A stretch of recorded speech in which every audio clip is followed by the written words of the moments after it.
pastor Cristian hace unas semanas estuvo hablando un poquito acerca de historia que comenzó con el pueblo en esclavitud bajo Egipto.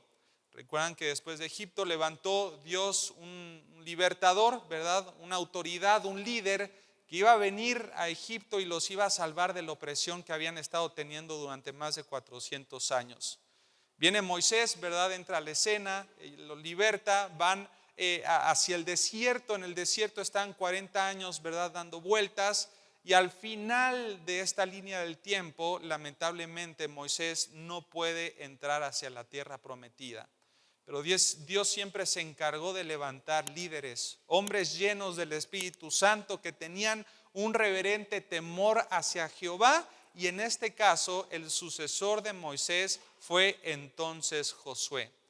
Josué lideró la entrada a la tierra prometida, ¿verdad? Cuando Dios les había dado por medio de una promesa que toda la planta que pisare literalmente su pie se les iba a ser dado.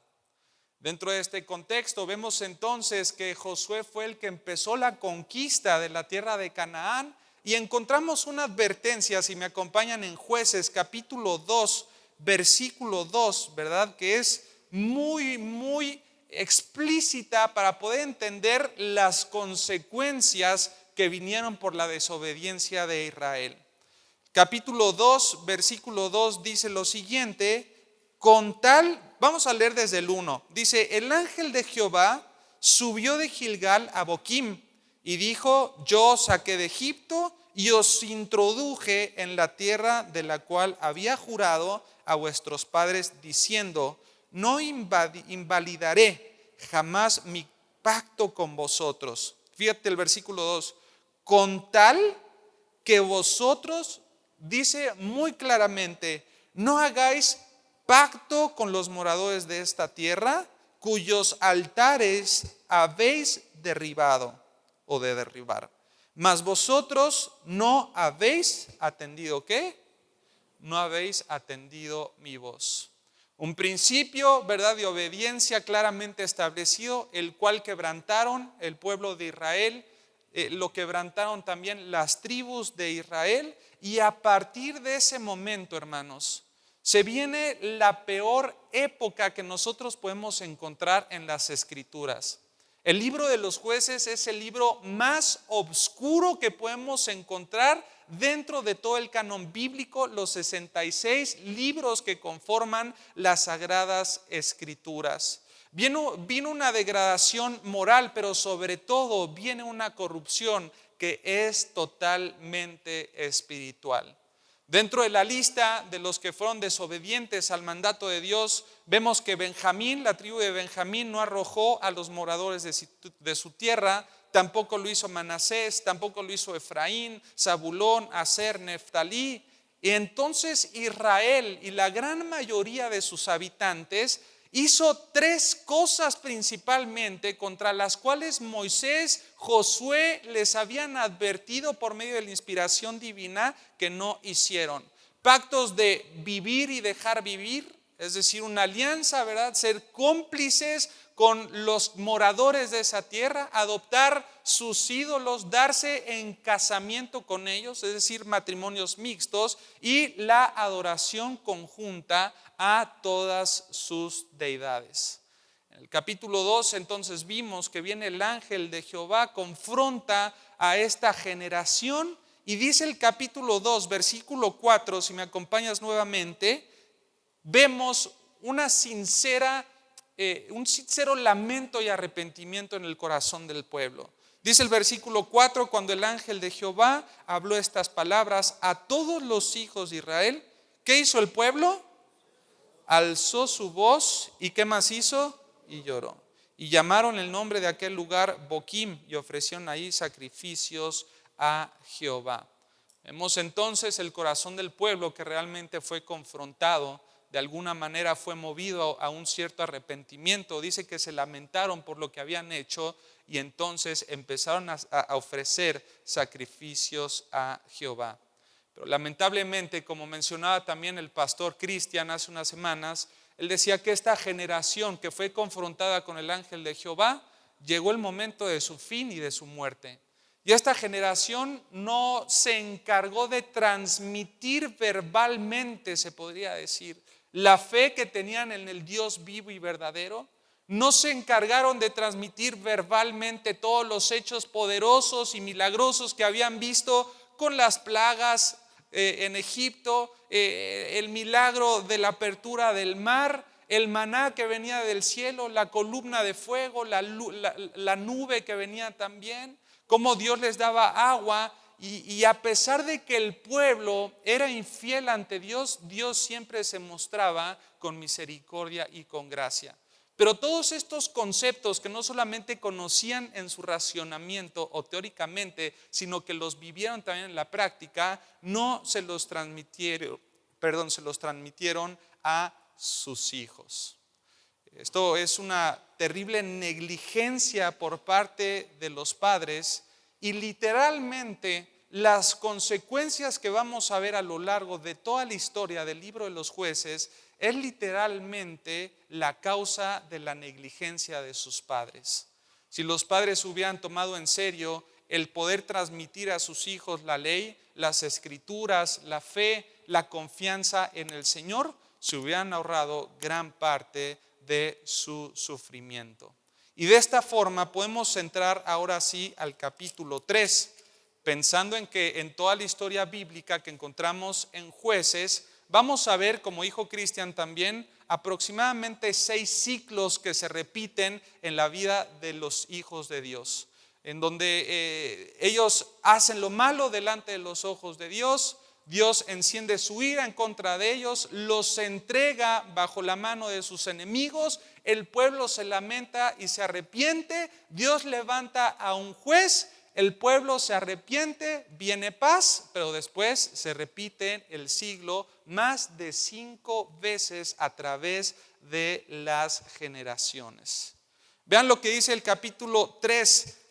Vamos al versículo 7 en adelante y dice la palabra de Dios: hicieron pues los hijos de Israel, ¿qué cosa? Lo malo ante los ojos de Jehová, y olvidaron a Jehová su Dios, y sirvieron a los Baales y a las imágenes de acera. Fíjense cómo el versículo 7 describe gráficamente, hermanos, la enormidad del pecado de Israel. Ellos decidieron pecar abiertamente, decidieron hacerlo vergonzosamente delante de su presencia y en plena luz, hermanos, del día, decidieron postrar su corazón ante Baal y su equivalente femenino Acera como si nada les importara. Esto nos demuestra en el versículo 7 3 acciones que el pueblo tuvo para que el Señor se encendiese en ira. Ve lo que dice ahora Jueces capítulo 3, pero el versículo 8 dice: y la ira de Jehová se encendió contra Israel y los vendió literalmente como si estuvieran en un mercado de esclavos, los vendió en manos de Cusán Risataim, rey de Mesopotamia, y sirvieron los hijos de Israel a Cusán Risataim 8 años. Qué tremenda la frase que dice: se encendió la ira de Jehová en contra de Israel. Piensa en algún enemigo, ¿verdad?, que puedas encontrarte, algún amigo que no quisieras cruzarte, ¿verdad?, que a lo mejor te haría daño. Pero dice la palabra de Dios: cosa dura sería caer en las manos de un Dios airado. Él no es un hombre, Él es el Dios vivo y poderoso. Y dice la palabra de Dios que se encendió en ira. Y yo me ponía a preguntar, ¿qué fue lo que hizo, verdad, que sintiera esto Jehová dentro de su corazón? Estas 3 actitudes. En primer lugar, dice que hicieron lo malo. Cuando tú estudias este concepto, ¿verdad?, dentro de las definiciones bíblicas y las palabras originales, se puede armar una construcción muy precisa de lo que significa esta frase. Y significa lo siguiente: ellos se comportaron moralmente de una manera censurable. Repito, es un comportamiento moralmente censurable. Era tal cosa la maldad y el estilo de vida que Israel llevaba en ese tiempo que ni siquiera el autor de este libro se toma la libertad de explicar explícitamente, detalle con detalle, lo que hacían, porque seguramente eran cosas aberrantes delante de los ojos de Dios. Un comportamiento moral en donde su estilo de vida anunciaba a gritos que no tenían temor de Dios, que los principios que ellos a lo mejor habían escuchado no se sembraron dentro de su corazón y decidieron vivir en un libertinaje que era continuo. En segundo lugar, dice la palabra de Dios en el versículo 7 que se olvidaron de Dios. Di conmigo, se olvidaron de Dios. ¿Qué significa este concepto? Que literalmente descartaron de su mente la presencia continua de Jehová en sus vidas. Se olvidaron de su omnipresencia, se olvidaron de su omnisciencia, se olvidaron de su soberanía. Los atributos que quizás pudieran escuchar o de alguna forma reconocer en algún momento, ellos decidieron olvidarse de cada uno de ellos. Esta palabra o esta frase quiere decir que dejaron de recordar. Y cuidado, hermanos, cuando dejamos de recordar. Dios sabe cómo somos. Dios sabe que por naturaleza tendemos a ser muy olvidadizos. A ver, ¿quiénes de ustedes son olvidadizos? Levanten la mano. Con confianza, ¿verdad? Y con seguridad. Aquí no juzgamos. Yo recuerdo hace unos meses que, bueno, yo soy muy olvidadizo también y mi mamá me decía, cómprate una libreta, ¿verdad? Para que apuntes todo. Y ahí voy y compro la libreta y empecé bien una semana, anotaba todo y después de una semana me olvidé dónde había dejado la libreta, ¿verdad? Y con la libreta se fueron todos mis pendientes, ¿verdad? Entonces, Dios sabe, hermanos, que el ser humano es olvidadizo por naturaleza.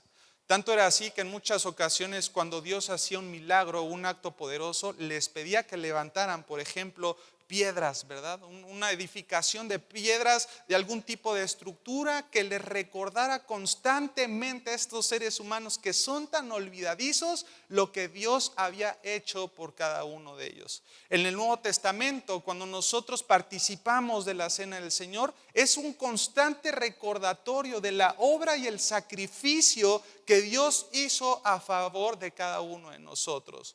¿Por qué? Porque Dios sabe que nosotros somos olvidadizos. En 1 Corintios, en la institución de la cena, dice: y haced todas estas cosas en memoria de mí. Somos nosotros los primeros a los que nos tenemos que levantar en la mañana y predicarnos a nosotros mismos el evangelio. Recordar de dónde te ha sacado el Señor, que te ha trasladado del reino de las tinieblas y te ha llevado al reino de su luz, que es admirable. Pero el pueblo dejó de tener en mente lo que Dios había hecho por ellos. Descartaron de su mente y dejaron de recordar. ¿Cuál es la tercera actitud que entonces ellos hicieron? Dice ahí en las pantallas que ellos decidieron servir ¿a quiénes? A los ídolos. Ahora, este concepto de servir podría ser un concepto muy amplio, ¿verdad? Podría significar muchas cosas, pero si nosotros lo estudiamos de manera detallada, la definición de esta palabra es labrar. Diga conmigo, labrar.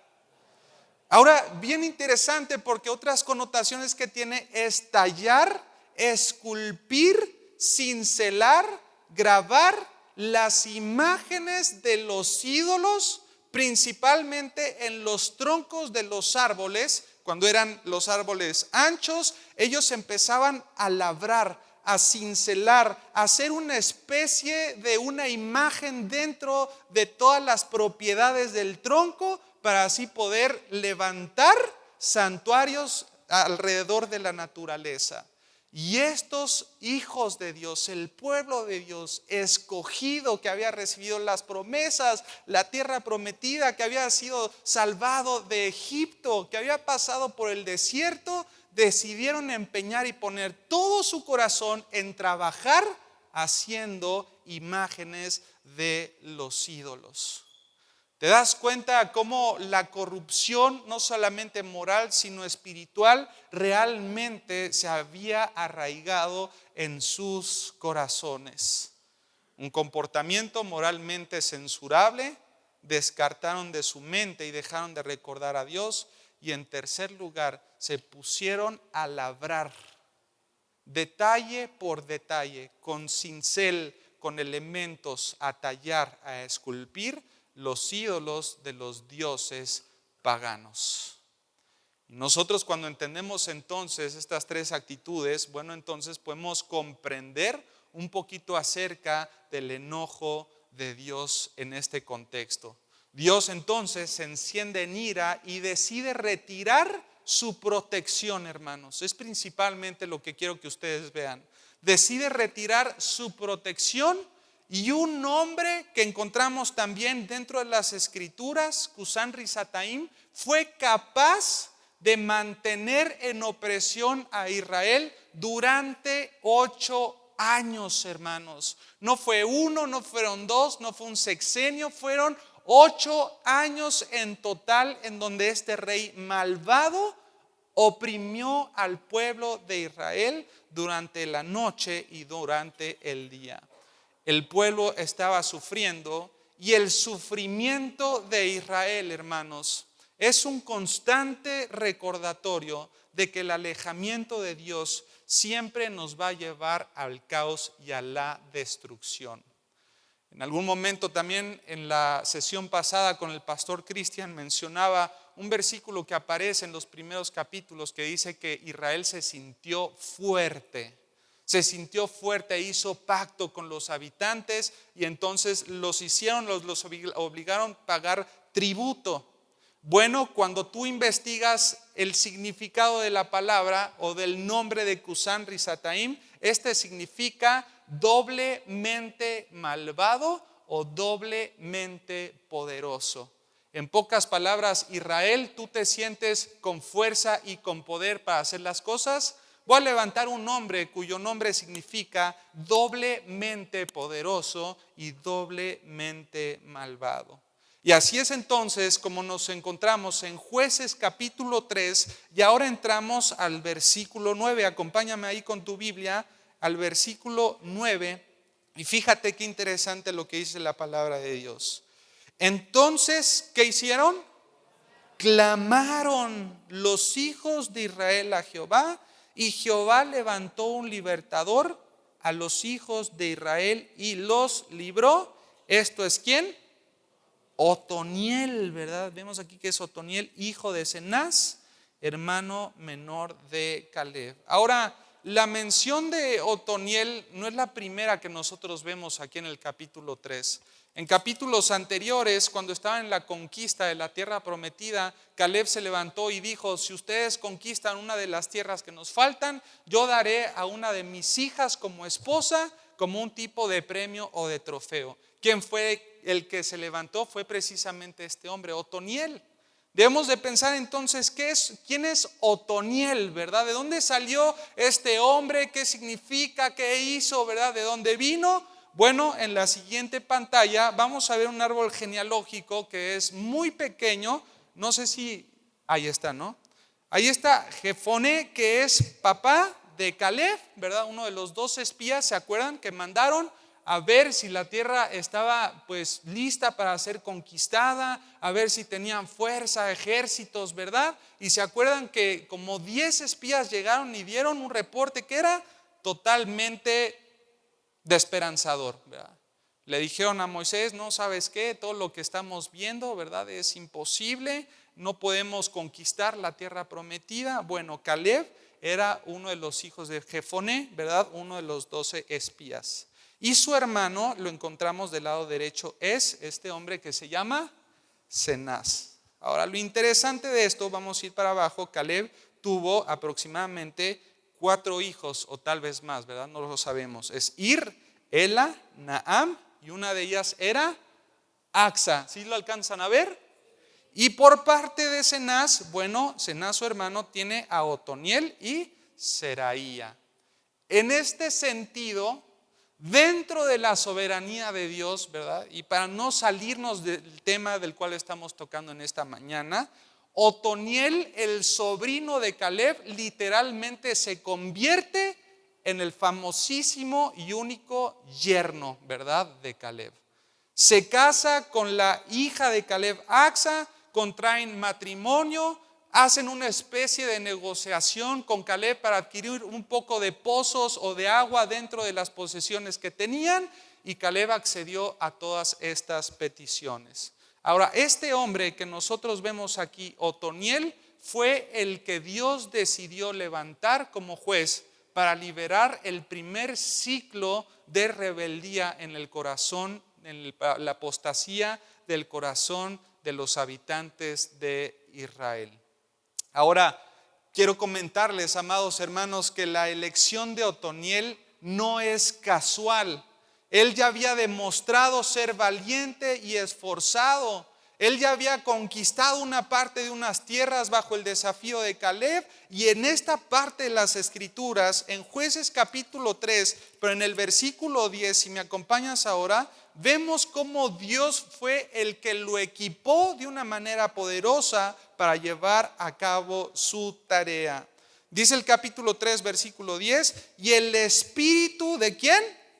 De Jehová vino sobre este hombre, sobre el yerno de Caleb, ¿verdad? Este hombre valiente, temeroso del Señor. El Espíritu Santo vino por un tiempo, moró en la vida de Otoniel y lo equipó para cumplir con todo lo que Dios le iba a demandar dentro de todo este contexto. Aquí podemos ver, hermanos, claramente cómo el Espíritu Santo es el que capacitó a Otoniel para cumplir con la tarea. La liberación que hizo Otoniel fue inspirada por Dios. ¿Qué quiere decir esto? Que no necesitó de Moisés o de Josué para dar la orden. Después de dos hombres tan poderosos, tan influyentes en la vida y en el corazón del pueblo, imagínense, fue Moisés, Josué, y después de Josué viene Otoniel, lleno del Espíritu de Dios, para que tomara las armas contra el malvado intruso. Hermanos, si tú te pones en los zapatos o en las sandalias de Otoniel, te puedes dar cuenta que lo que él estaba enfrentando no era un desafío fácil. Era ser el tercer sucesor de dos hombres anteriores que fueron unos de los más influyentes dentro de toda la historia bíblica. Seguramente usted había escuchado de Moisés. ¿Lo había escuchado? ¿Pueden levantar su mano? ¿Cuántos lo habían escuchado? ¿Cuántos habían escuchado de Josué? A ver, levanten su mano. ¿Y de Otoniel? Los mismos, ¿no? Seguramente, bueno, fuimos menos, ¿verdad? Pero casi nadie lo menciona, casi nadie lo recuerda, pero fue el tercer sucesor para liderar al pueblo de Israel. Ahora, por medio de todo este pasaje, hermanos, que vemos en el capítulo 3 de Jueces, del versículo 7 al versículo 11, yo les quiero presentar 4 evidencias que este relato nos presenta en cuanto a la rebeldía del corazón del pueblo. 4 verdades espirituales, 4 evidencias que se pueden aplicar incluso hoy en nuestros días. Y la primera evidencia que nosotros vemos a través de este relato es que nos evidencia la inutilidad de sus esfuerzos o de la fuerza del pueblo para tratar de liberarse de la opresión. ¿Qué nos puede narrar esta historia? Nos evidencia la inutilidad de sus esfuerzos o de su fuerza para tratar de liberarse de la opresión. Ahora, hermanos, lo que quiero hacer énfasis en este primer punto es la tardanza que el pueblo tuvo para poder pedir ayuda y clamarle a Dios. ¿Por qué no lo hicieron en el primer año que ellos estaban oprimidos? 365 días sufriendo no fueron suficientes para quebrantar su orgullo, para sacar de su corazón el yo y reconocer que no podían hacerlo, solamente se podía lograr a través de una intervención divina. Pero a menudo, hermanos, como seres humanos, nos cuesta reconocer que somos impotentes. Nos cuesta reconocer que tenemos una necesidad de depender totalmente de Dios. El orgullo que muchas veces se arraiga en nuestros corazones es uno de los mayores obstáculos para poder gozar de una libertad espiritual. Muchas veces preferimos luchar por medio de nuestras propias fuerzas antes que reconocer que necesitamos a Dios para enfrentarnos a los verdaderos enemigos de nuestras almas. Somos tan orgullosos y muchas veces pensamos, no, yo en la crianza que he tenido he pasado por hambre, he pasado por necesidades, me han abandonado, y hasta muchas veces utilizamos el ya tengo piel de cocodrilo, ¿verdad? Ya todo se me resbala, ya me la sé de todas a todos, a mí nadie me duerme.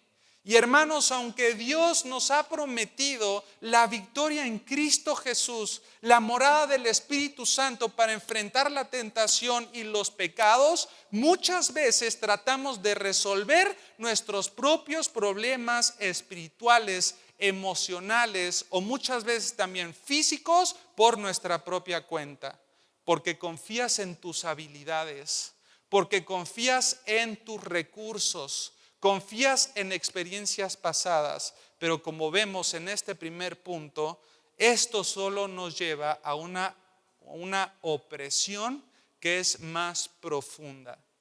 Hermanos, muchos de nosotros no encontramos una libertad dentro de nuestra vida cristiana. Preferimos alargar nuestro sufrimiento porque queremos salir por nuestros propios medios.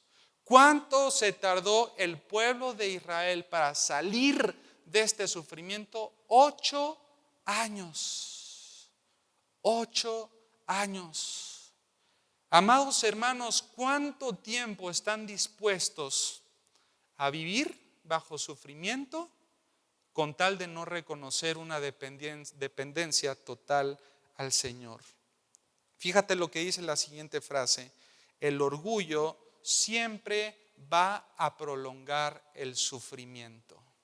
Repito, el orgullo siempre prolonga el sufrimiento. Dice la siguiente Filmina: cuando tratamos de enfrentar nuestras batallas espirituales con nuestras propias fuerzas o sabiduría humana, siempre vamos a fracasar. Lo vimos con Adán y Eva cuando hicieron lo malo delante de los ojos de Dios. Ellos pecaron, el Señor los llamó, les dio una oportunidad de confesar su pecado, y en vez de confesar, trataron de enmendar su error, tejiéndose ellos mismos hojas de higuera cuando Dios le quería dar pieles de animal. Pero ¿qué es lo que hicieron Adán y Eva? Confiaron en su experiencia, en su soberanía y en su independencia. Vean lo que dice ahora Zacarías capítulo 4 versículo 6, si me acompañas ahí en tu Biblia. Zacarías capítulo 4 versículo 6, y vamos a entender la antítesis de este primer punto. En la parte B o en la parte final del versículo dice: no es con qué. ¿Lo tienen ahí? ¿No es con qué? Con ejército. Tampoco es con qué, con fuerza, sino con qué, con mi espíritu, ha dicho Jehová de los ejércitos. Pero a veces nos empeñamos tanto en nuestra fuerza y capacidades que creemos que nosotros la podemos librar. No, yo puedo sacar la chamba adelante, yo puedo sacar el negocio adelante, yo puedo convertir el corazón rebelde de mi hijo o de mi esposo. Te digo una cosa: ninguno de nosotros tiene el poder que Dios tiene para tocar las fibras más profundas de un corazón corruptible o en corrupción como la del hombre. Solamente el Señor. El Proverbio capítulo 3 del versículo 5 al 6 dice: confía en Jehová, amada iglesia.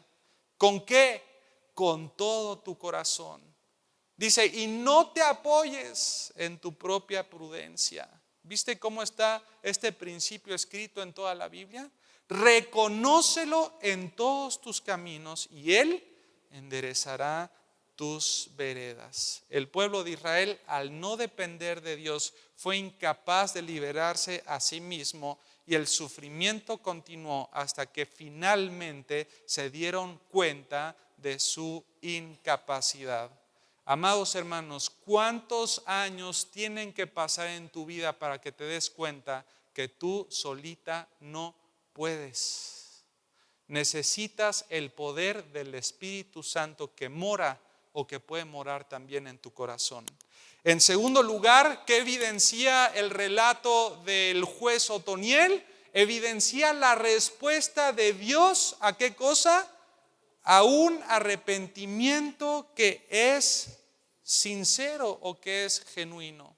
A pesar, hermanos, de la dura opresión y la larga espera de 8 años, a pesar de alargar su sufrimiento y sentirse independientes, cuando el pueblo, hermanos, escuchen muy bien, en el momento en el que el pueblo decidió clamar al Señor, darse cuenta que no podía, reconocer el estado de su pecado y la maldad delante de Dios, en ese mismo preciso momento Dios levantó un juez para que los liberara. Finalmente el pueblo clamó al Señor y el Señor no los ignoró. Vean lo que dice Jueces capítulo 3, si me acompañan ahí, en el versículo 9, vemos este principio y dice: entonces, ¿qué hicieron? Clamaron los hijos de Israel. Clamaron, pidieron desesperadamente ayuda, reconocieron sus limitaciones. Hermanos, escúchenme muy bien, el arrepentimiento es la puerta de la restauración y de la paz y de nuestra libertad espiritual. Ejemplos de personas que pecaron pero se arrepintieron: David cuando llegó a Betsabé. Vemos el Salmo 51, lo mal que se sentía, tanto que le decía: Señor, por favor, que no quites de mí tu espíritu. Pero al final de su salmo dice que él quedó más blanco y más blanco que la nieve. David, en su pecado, el pueblo de Israel, en todo este contexto, se dio cuenta de que su opresión no era producto de circunstancias externas, porque muchas veces le echamos la culpa también a la política de nuestra situación espiritual. No, es que es la política, ¿verdad? Los tratados que ha hecho México con los Estados Unidos, los aranceles, la crisis, y le echamos la culpa a cosas externas. El pueblo de Israel pudo haber hecho lo mismo, hubiera culpado a la opresión de Risán, ¿verdad? En este sentido, a Cusán Risataim, pudo haber dicho: no, es que los de Mesopotamia, los de Asiria, son tremendos, ¿verdad? No nos dejan descansar de día y de noche. No culparon a las cosas externas ni a la política. Ellos se dieron cuenta que lo que estaban viviendo era producto de la rebeldía arraigada en sus corazones. Aunque Dios permitió que todos nosotros podamos enfrentar o pasar por diversas dificultades, la raíz de la opresión siempre puede estar pegada o en cercanía con nuestro alejamiento del Señor. El arrepentimiento, hermanos, es la puerta a la restauración de la paz y la libertad también espiritual en nuestro diario vivir. Vean lo que dice ahora Proverbios capítulo 28, versículo 13. Vamos a ver varios versículos, ¿verdad? De manera rápida porque se nos viene el tiempo. Proverbios 28, 13 va a aparecer también en las pantallas. Dice: el que encubre sus pecados, ¿qué pasa? No prosperará. Mas el que los confiesa y se aparta, ¿qué es lo que alcanza? Alcanzará la misericordia. Este versículo, hermanos, resalta que cuando reconocemos sinceramente nuestros pecados, nos apartamos de ellos, cambiamos de dirección, Dios va a responder con misericordia, pero también acuérdate muy bien, va a responder con restauración. La misericordia y la restauración son dos conceptos que siempre van en unidad. Por eso dice el libro de Lamentaciones: por cuanto no hemos sido consumidos, tus misericordias son nuevas cada mañana. Pero muchas veces solo reconocemos la misericordia de Dios. Pero en esta mañana quiero llevarlos a que reconozcan que la expresión de la misericordia de Dios trae también consigo la oportunidad de la restauración de tu vida. Si no existiera misericordia, no habría restauración. Existe la restauración gracias a la misericordia de Dios. Isaías capítulo 55, versículo 7, acompáñenme rápidamente. Isaías 55, versículo 7 dice: deje el impío su camino, ¿te das cuenta? Y el hombre, ¿qué dice? Inicuos sus pensamientos. Y vuélvase a Jehová, pero fíjate, el cual tendrá misericordia, y al Dios nuestro, el cual será amplio. ¿Te das cuenta en qué? En perdonar. ¿Cómo encuentro la misericordia de Dios? ¿Cómo encuentro el perdón de Dios? Con un sincero arrepentimiento. Este relato, hermanos, evidencia la respuesta de Dios a un sincero arrepentimiento. Muchas veces dices: ya no soy digno de ser perdonado porque le he regado tantas veces. He hecho lo malo delante de los ojos de Dios tantas veces. Y tal vez hasta tu esposa también te lo recuerda. ¿Cuántas veces has fallado? Tu familia sabe cuántas veces has fallado. Y a lo mejor delante de los ojos de tu familia muchas veces no vas a encontrar misericordia, porque su longanimidad no es como la de Dios, o la paciencia que nosotros tenemos no es como la de Dios. Nosotros nos cuesta trabajo amar incondicionalmente, como dice 1 Corintios 13, todo lo soporta, todo lo espera, todo lo sufre. Pero hay un Dios, hermanos, que te promete que si tú hoy tomas la decisión de arrepentirte, tener un sincero arrepentimiento, Él muestra misericordia y perdón. Vamos a la tercera evidencia, ¿verdad?, que está ahí en la palabra de Dios. ¿Qué evidencia todo este relato? Evidencia la fidelidad de Dios y su disposición para liberar a su pueblo ¿de qué? De la opresión. La fidelidad de Dios y su disposición para liberar. Por eso, hermanos, es tan importante conocer las promesas de Dios. Porque aunque nosotros, dice la palabra de Dios, seamos infieles, Él siempre va a permanecer fiel a los pactos y a las promesas que ha establecido con la humanidad. Vean lo que dice Deuteronomio ahora, capítulo 7, versículo 9. Deuteronomio capítulo 7, versículo 9. Es un hermoso texto, ¿verdad? Y dice la palabra de Dios: Jehová tu Dios, ¿es qué? Es Dios fiel. Pero no solo eso, que guarda el pacto y la misericordia a los que le aman y guardan sus mandamientos. ¿Hasta cuántos? Hasta 1000 generaciones. Hermanos, a pesar de la desobediencia de Israel, Dios no los abandonó en ningún momento. Esto es una evidencia de su fidelidad que es inquebrantable. Él había ya prometido estar con su pueblo, incluso si éste se apartaba temporalmente. Y su fidelidad, hermanos, escúchenme muy bien, su fidelidad no depende de nuestra perfección. Su fidelidad depende de su naturaleza, porque Él es inmutable. Su fidelidad no depende de mi perfección. Su fidelidad depende de su naturaleza, pues Él es inmutable. En Éxodo capítulo 3, versículos del 7 al 8, cuando vio el sufrimiento de su pueblo en Egipto, Él dijo las siguientes palabras. Éxodo 3, del 7 al 8. He visto la aflicción de mi pueblo y he descendido para librarlos. Hermanos, vean lo que dice la siguiente frase: Dios no es un Dios que se deleita, perdón, ahí me equivoqué, borren la palabra no, ¿verdad? Dios no es un Dios que se deleita viendo sufrir a su pueblo, ¿verdad? A veces creemos o hemos creído o hemos pintado un Dios tirano, ¿verdad? Que está muy enojado con nosotros y nos quiere hundir aún más profundo en el hoyo en el cual nos encontramos. Un Dios al cual ya no me puedo acercar, ¿verdad? Que no me va a abrir las puertas de su corazón. Pero tenemos relatos como el hijo pródigo, en donde el padre estaba esperándolo con los brazos abiertos. Tenemos el relato de las 99 ovejas, cuando se descarría una, el pastor dejó las 99 para ir a buscar a aquella que está en sufrimiento. Hermanos, Dios no es un Dios que se deleita en ver sufrir a su pueblo. Cuando tú le estás pasando mal por tu pecado, Él también se está lamentando, porque Él desea que tu vida sea prosperada. Él desea que tú seas bendecido.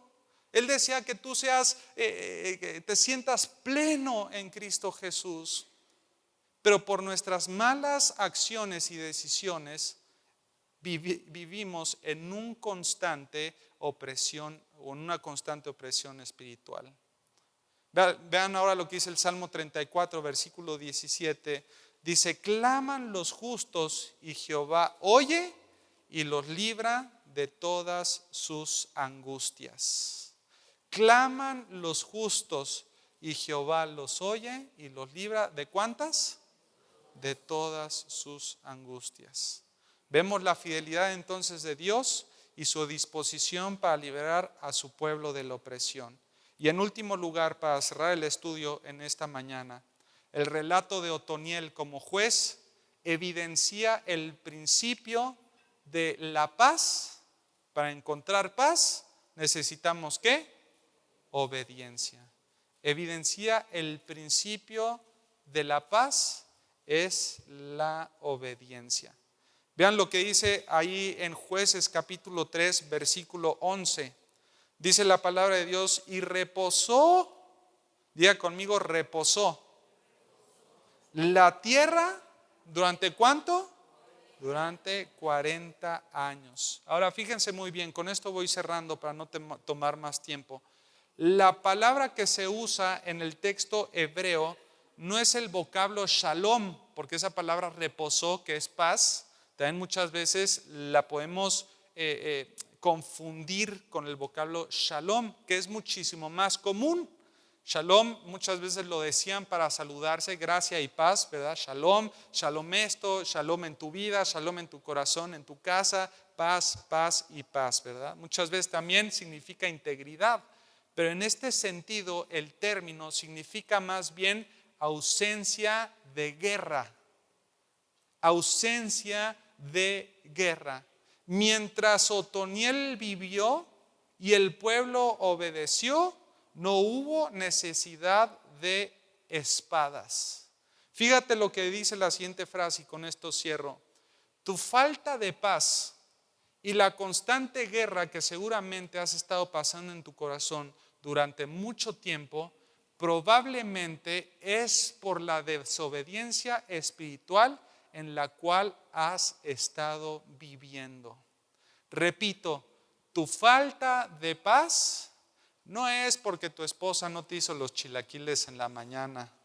No es porque tus hijos están rebeldes en contra de ti.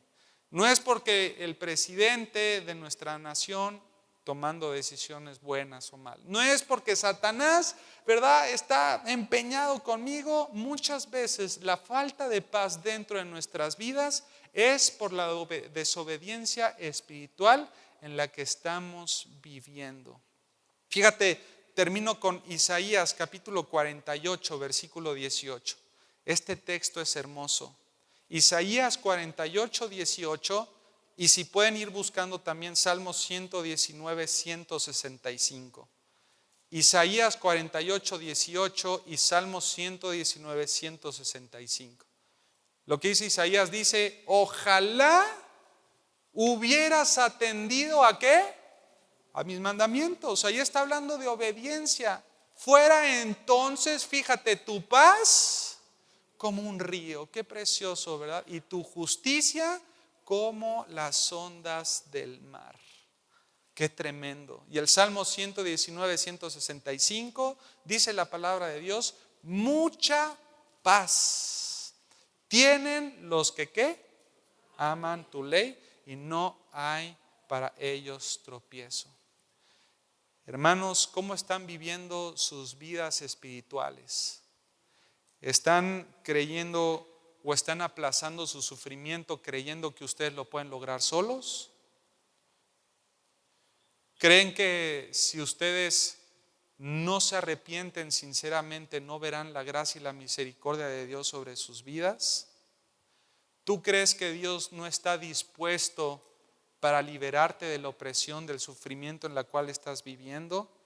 Y en cuarto lugar, ¿no crees que tu falta de paz es por la falta de obediencia de tu vida espiritual?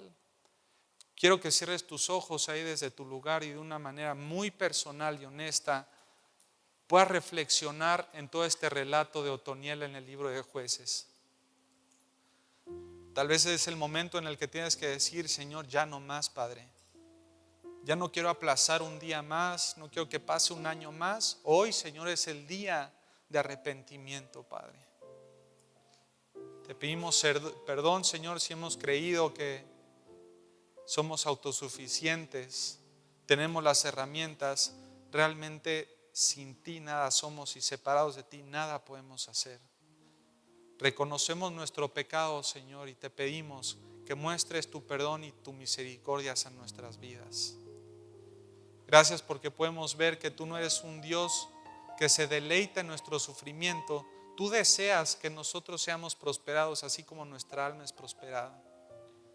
¿Y cómo lo podemos lograr? A través de un cambio de dirección. Señor, en esta mañana nos damos cuenta que la falta de paz que tenemos es porque todavía me falta aplicar muchos de tus principios en mi vida práctica. Señor, queremos vivir en una quietud, Padre, en la que podamos decir solamente se encuentra en ti, Señor. Esta paz que sobrepasa todo el entendimiento. Gracias, Señor, porque tú así nos las das. Te damos gracias, Señor, por este estudio. En el nombre de Cristo Jesús. Amén y amén, hermanos. Que Dios bendiga su palabra. Muchas gracias.